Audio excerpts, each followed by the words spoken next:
사랑하는 여러분, 오늘 우리가 함께 나눌 이야기에 귀 기울여 주시길 바랍니다. 이 이야기는 혼란스러운 세상 속에서 우리가 어떻게 살아가야 할지에 대한 깊은 통찰과 위로를 전해줄 것입니다. 이 말씀을 듣기 전에 구독과 좋아요를 통해 이 채널을 지지해 주신다면 하나님의 은혜가 더 널리 퍼지는데 동참하는 귀한 일이 될 것입니다. 여러분의 작은 손길이 누군가에게는 큰 위로와 희망이 될 수 있습니다. 여러분과 여러분의 가정에 하나님의 평강이 함께하기를 기도합니다. 본격적인 이야기에 앞서 한 가지 재미있는 일화를 나누고 싶습니다. 저는 백파이프 연주자로서 여러 장례식에서 연주를 합니다. 얼마 전 한 장례 지도사로부터 특별한 부탁을 받았습니다. 가족이나 친구 하나 없이 홀로 세상을 떠난 노숙인의 마지막 길을 위해 연주를 해달라는 것이었습니다.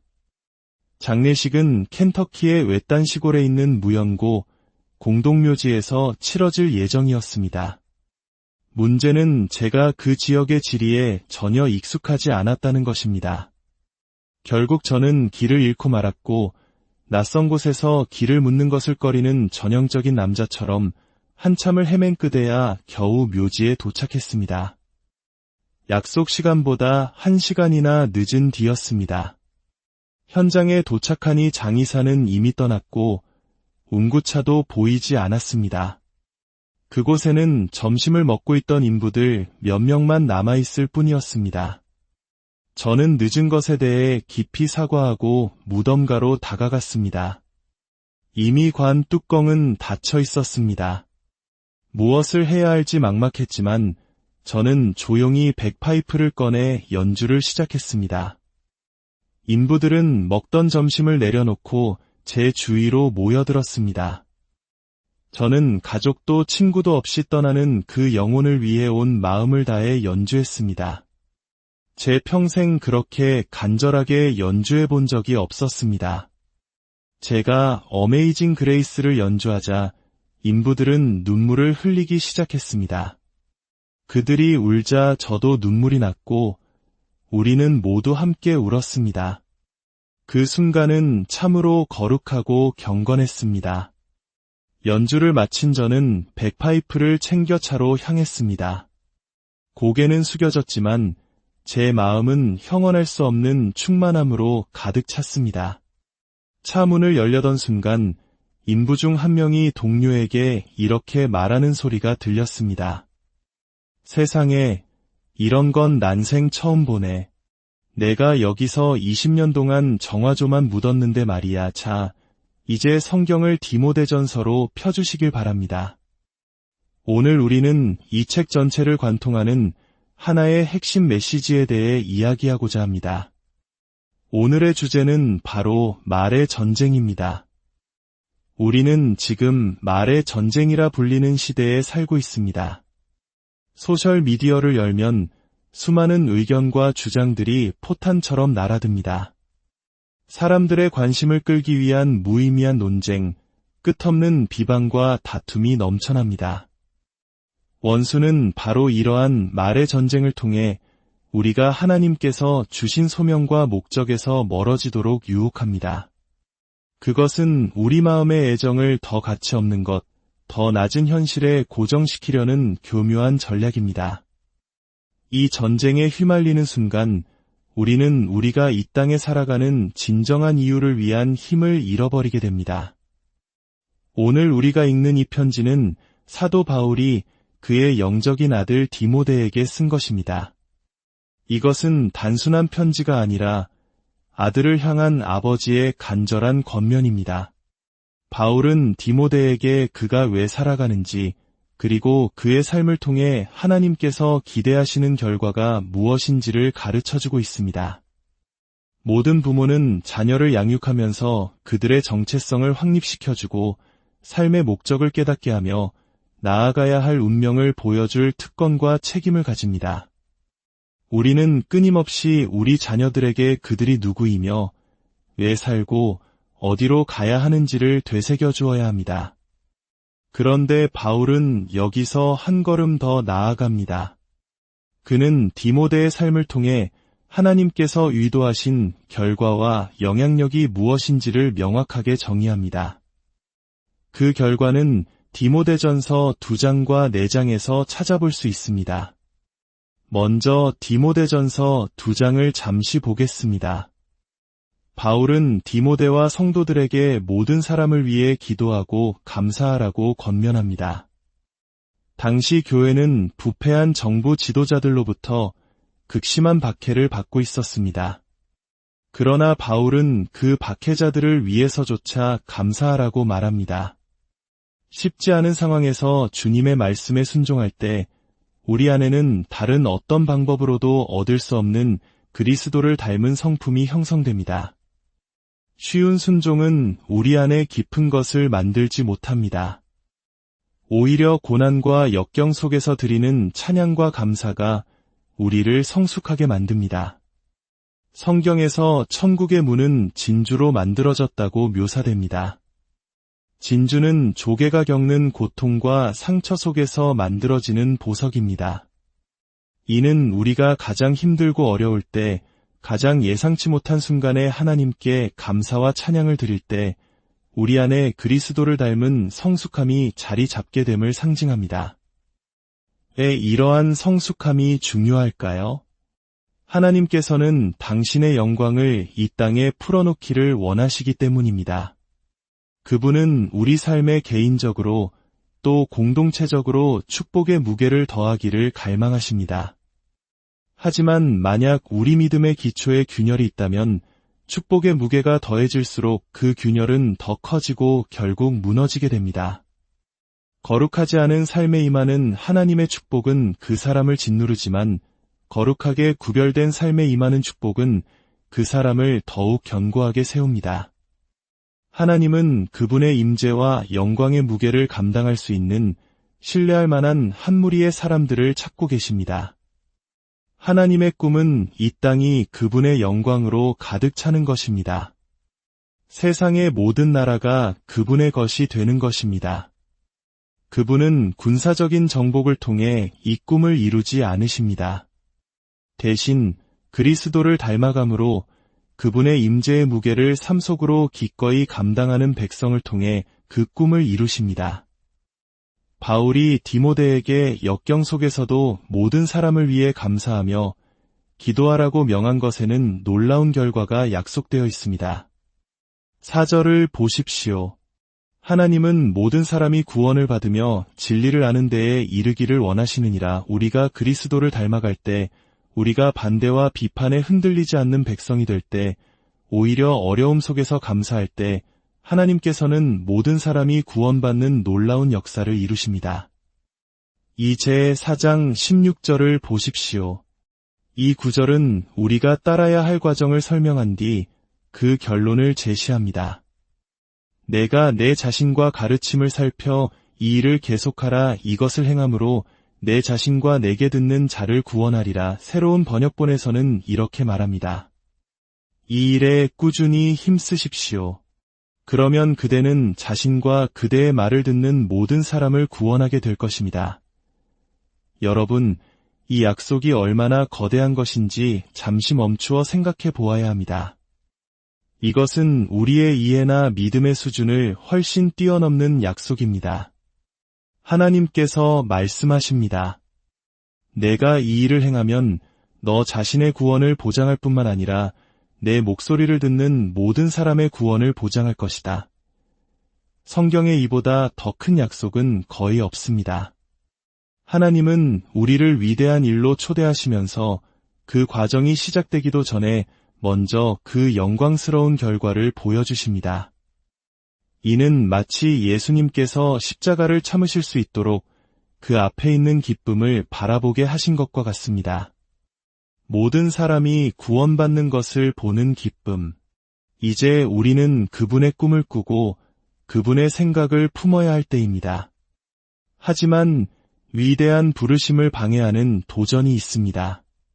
바로 말의 전쟁입니다. 디모데전서 1장 4절은 신하와 끝없는 족보에 몰두하지 말게 하라. 이런 것은 믿음 안에 있는 하나님의 경륜을 이룸보다 도리어 변론을 내는 것이라고 경고합니다. 6절은 어떤 이들이 헛된 말에 빠져 길을 잃었다고 말합니다. 이러한 헛된 말, 의미 없는 대화는 우리가 하나님과의 관계에서 멀어지게 하고 우리가 살아가는 이유를 발견하지 못하게 만드는 원수의 도구입니다. 그것은 우리 마음의 애정이 향해야 할 목표를 바꾸어 버립니다. 바울은 끝없는 족보 논쟁이나 오늘날 기독교계에서 벌어지는 수많은 헛된 논쟁에 빠진 사람들에게 경고하고 있습니다. 이러한 것들은 우리 마음의 애정을 두고 하나님과 싸우는 것과 같습니다. 부모로서 우리는 자녀들에게 정체성, 목적, 운명, 그리고 삶의 선한 영향력을 심어주어야 합니다. 이것은 하나님께서 우리 각자에게 의도하신 바이기도 합니다. 하나님께서는 우리를 위해 풍성한 삶을 예비하셨습니다. 그 삶은 우리의 애정이 거룩하게 구별되어 우리가 존재하는 이유에 온전히 뿌리내릴 때 시작됩니다. 그래서 바울은 편지 마지막에 이렇게 말합니다. 이 세대에서 부한 자들을 명하여 마음을 높이지 말고 정함이 없는 재물에 소망을 두지 말고 오직 우리에게 모든 것을 후히 주사 누리게 하시는 하나님께 두며 부유한 자들에게 재물의 불확실성에 마음을 두지 말라고 경고합니다. 재물은 불안정하며 우리의 신뢰를 받기에 합당하지 않습니다. 우리의 신뢰는 오직 하나님 자신에게 있어야 합니다. 하나님께서는 우리에게 모든 것을 풍성히 주시고 누리게 하시는 분입니다. 이 말씀은 우리를 가난으로 이끌기 위함이 아니라 진정한 목적으로 이끌기 위함입니다.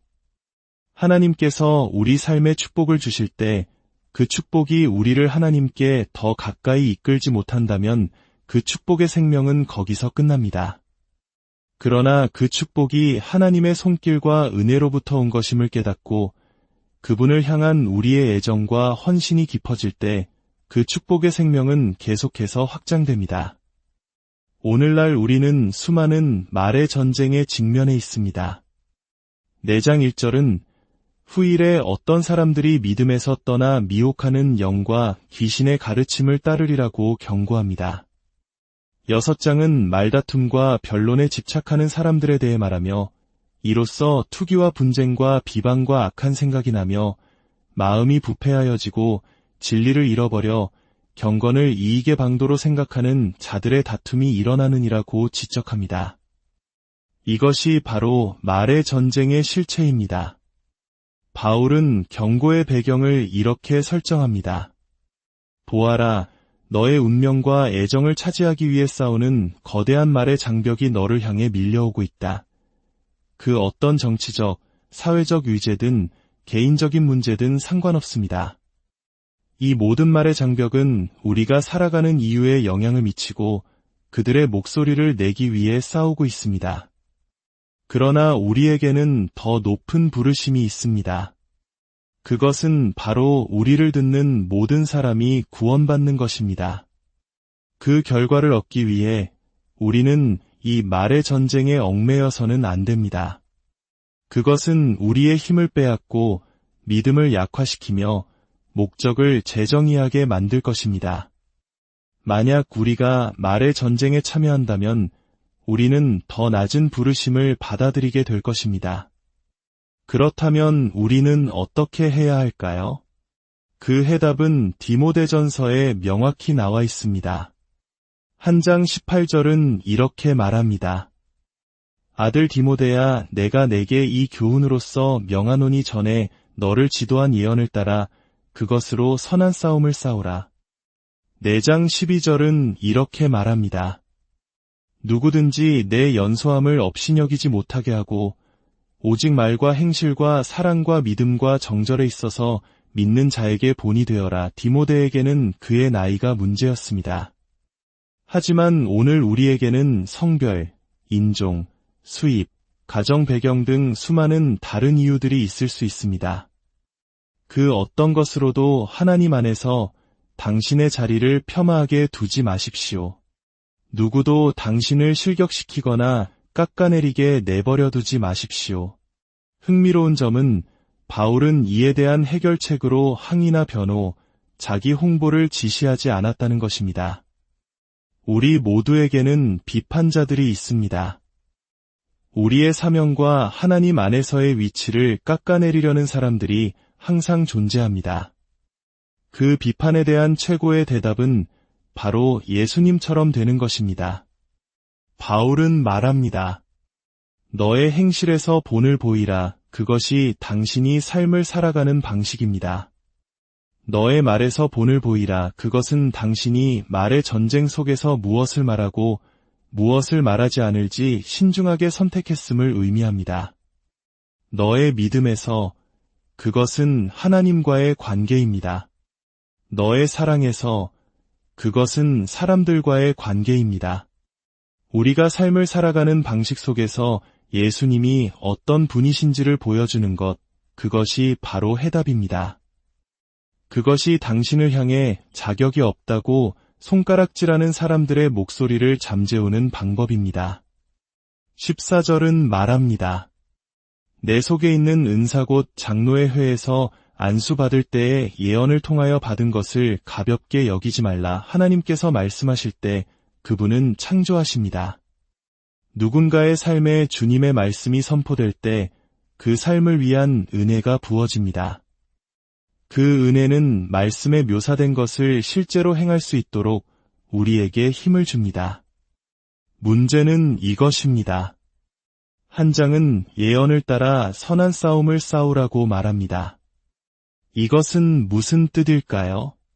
당신의 운명은 여기에 있고 당신을 가로막는 장애물은 여기에 있는데 당신이 가진 것은 오직 말씀뿐이라는 의미입니다.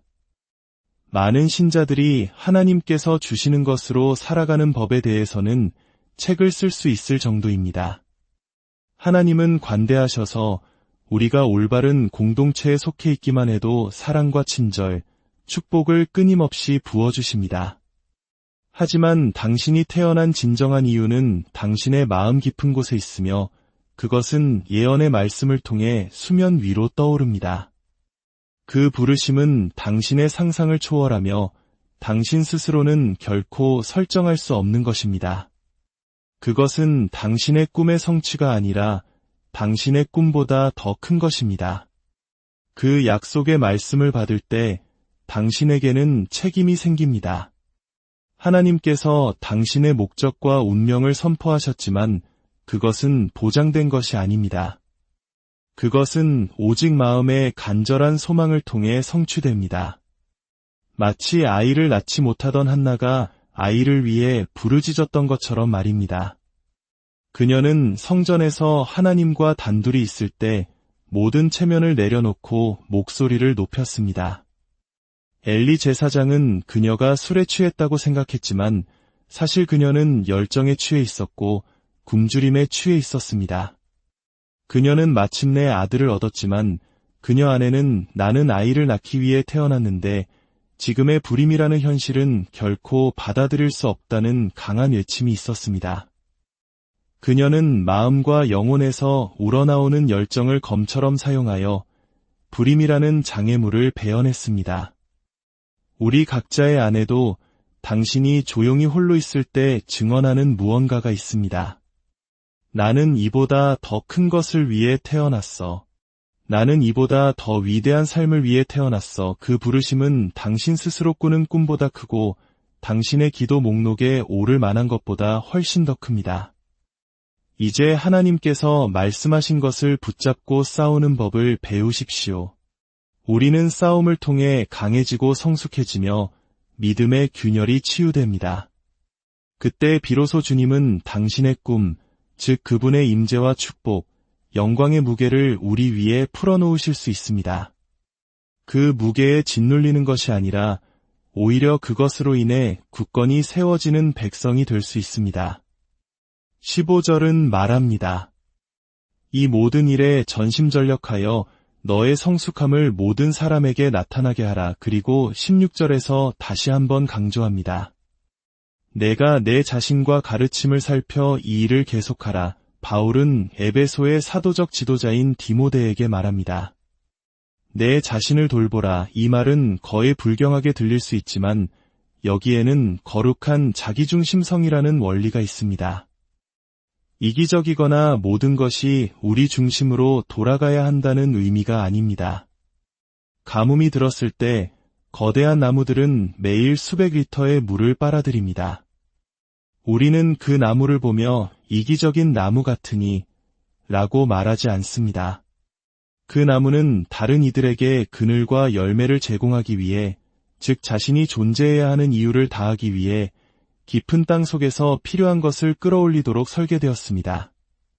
비행기에서 비상 상황이 발생하면 승무원은 먼저 자신에게 산소 마스크를 쓴 다음 다른 사람들을 도우라고 안내합니다. 자신을 먼저 돌보지 않으면 다른 사람들을 돌볼 수 없기 때문입니다. 번아웃은 당신이 받아들이는 것보다 더 많은 것을 내어줄 때 발생합니다. 그러니 멈추십시오.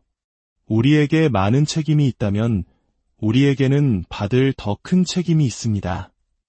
내 자신과 가르침을 살피십시오.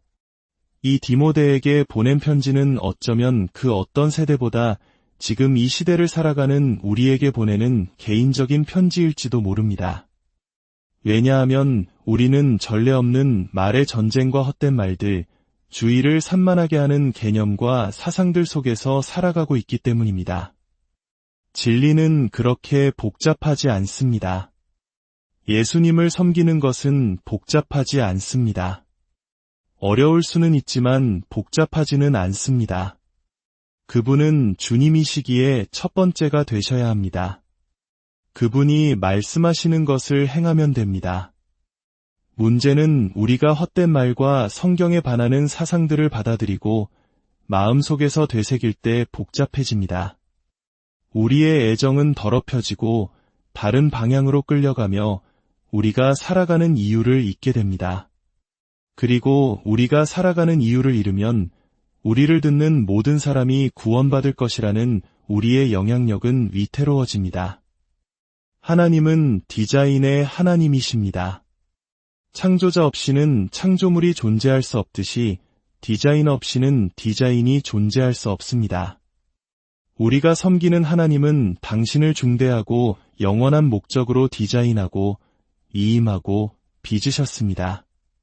그러나 당신의 꿈꿀 수 있는 능력을 넘어서는 당신이 간절히 가고자 하는 그곳에 도달하기 위해서는 싸움이 필요합니다.